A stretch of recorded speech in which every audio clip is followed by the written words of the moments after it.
Bueno, aquí tomándome mi tintico y con la idea de compartirles una opinión. ¿Por qué tanta violencia en la actualidad? Se pregunta uno. Y la verdad es que no es en la actualidad. Es que toda esta violencia viene desde el siglo XIX, es decir, después de la independencia. Y vaya uno a saber si antes. Bueno, ¿qué es lo que pasa? Que hemos tenido siempre una casta política corrupta, una corrupción llevada a los extremos.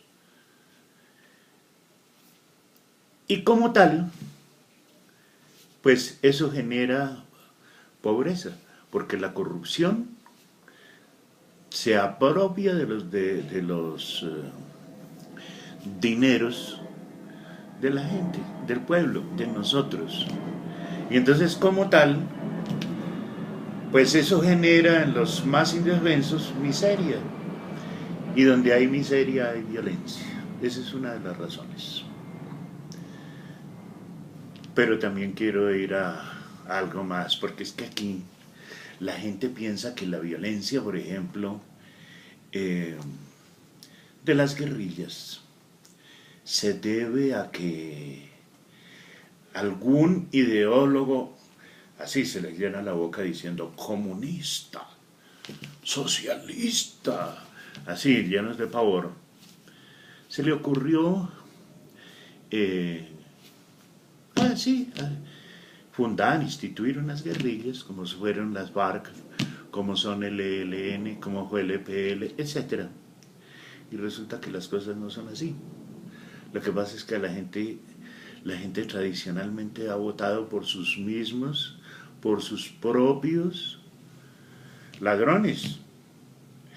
Y como no lee eso, este es un pueblo que poco lee, bueno, excepto alguna élite intelectual que sí lo hace, pero el pueblo promedio en general, es más, les da pereza. Les da pereza escuchar un videito de 5 minutos. Pues con más veras, algo más que tenga una mayor extensión y que obligue a pensar un poquito. Es que aquí ignoramos la historia.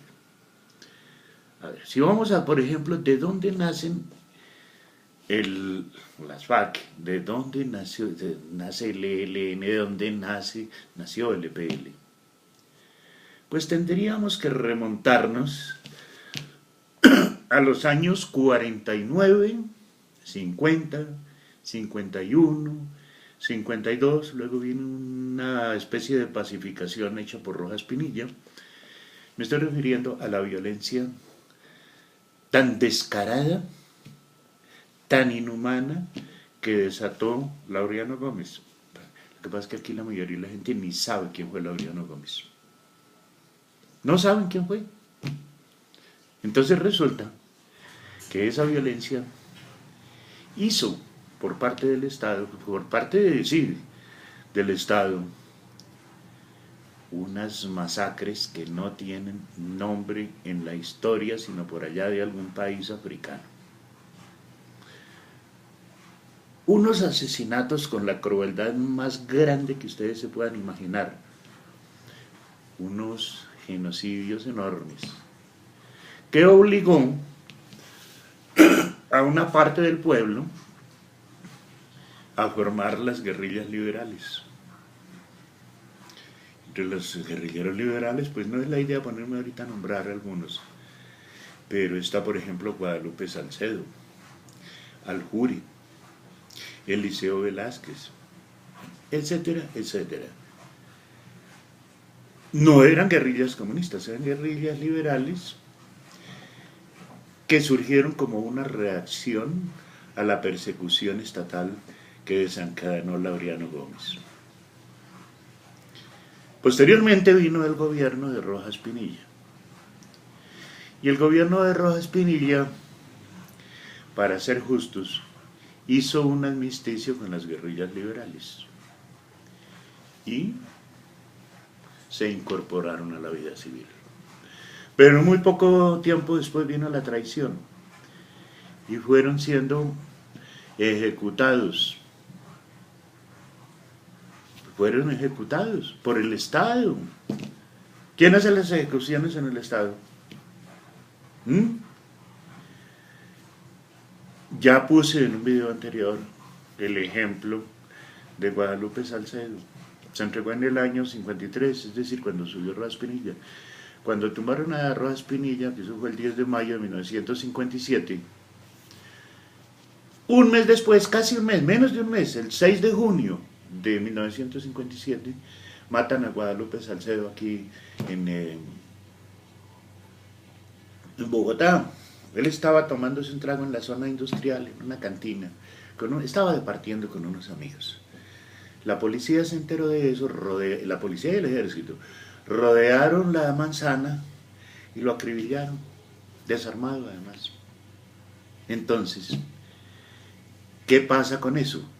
Que todos aquellos guerrilleros liberales que no fueron asesinados, pues se reincorporan a las guerrillas liberales que poco a poco se fueron transformando en las guerrillas que ya conocemos. Es decir, no es, insistiendo, no es que algún comunista, y así se les desorbitan los ojos, se le ocurrió formar una guerrilla. No, es el resultado de todo lo que les he estado contando hasta el momento. ¿Y quiénes son las víctimas en ese caso? Pues las víctimas son soldados y policías jóvenes, generalmente de origen campesino. Esos son los que ponen realmente a los muertos. Excepcionalmente algún oficial de bajo rango. También ponen los muertos los jóvenes que se incorporan a esas guerrillas o se incorporaron a esas guerrillas. Es que son colombianos. Y ahorita se empieza a dar nuevamente lo que se dio en esas épocas aciagas. Por ejemplo, ahorita se firmó un acuerdo de paz con las FARC. La mayoría de ellos se reincorporan a la vida civil. Ya empiezan los asesinatos. Ya muchos líderes sociales en los campos han sido asesinados. Creo que este año, 2017, llevamos más de 80 asesinatos de líderes comunales. Todo porque los consideran que eran simpatizantes de las FARC o cosas por el estilo. Entonces así sí no. Y se remata con todo, mejor dicho, es la tapa de todo. Hombre, después de firmar una paz, ¿cómo puedo seguir usando un lenguaje insultante? ¿Cómo puedo seguir insultando? A ver, si yo firmo la paz con usted porque tuve un disgusto, yo no puedo, después de firmar la paz con usted porque nos reconciliamos, llegar y seguir utilizando un lenguaje soez, vulgar, denigrante, como el que están utilizando algunos, desgraciadamente discultos académicamente. ¡Qué vergüenza! Una vergüenza para el país. Ahí les doy mi modesta opinión, pero es que es así. Si alguien cree que he dicho alguna mentira, pues rebútela. Yo no me disgusto desde que sean argumentos. A mí lo que sí me molesta es la cháchara esa insultante. Bueno, no voy a mencionar ahorita políticos, pero ya ustedes saben de dónde viene todo eso. No toqué el tema de los paramilitares, pero eso lo haré en otro momento para no alargarme. Pero esa es otra consecuencia casi de lo mismo.